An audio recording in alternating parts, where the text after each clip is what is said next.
Don మీడియాకు స్వాగతం. పోసమ్మ తల్లిని తన ఒడిలోకి తీసుకున్న గోదారమ్మ తల్లి. అమ్మ దయ ఉంటే అన్నీ ఉన్నట్లే.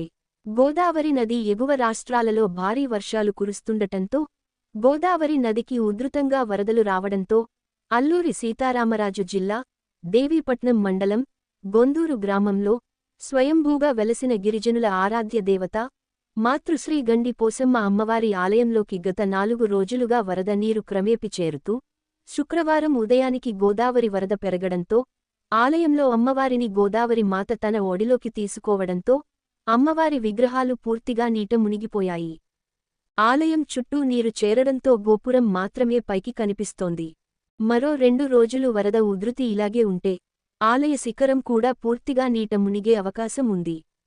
పోలవరం ప్రాజెక్టు నుండి వరద నీరు సక్రమంగా వెళ్లడానికి సరిపడా గేట్లు ఏర్పాటు చేయకపోవడం వల్ల, గోదావరి వరద దిగువకు వెళ్లకుండా నిల్వ ఉండిపోవడం వల్ల, ఎగువకు తన్నడం వల్ల ఎగువ ప్రాంతాల్లోని విఆర్పురం, చింతూరు, వేలేరుపాడు, కుక్కునూరు మండలాల పరిధిలోని ప్రాంతాలలో చాలా గ్రామాలు నీట మునిగి రహదారి సౌకర్యాలు లేక ప్రజల నానా ఇబ్బందులకు గురవుతున్నారని ఇంజనీరింగ్ నిపుణులు అంచనా వేస్తున్నారు.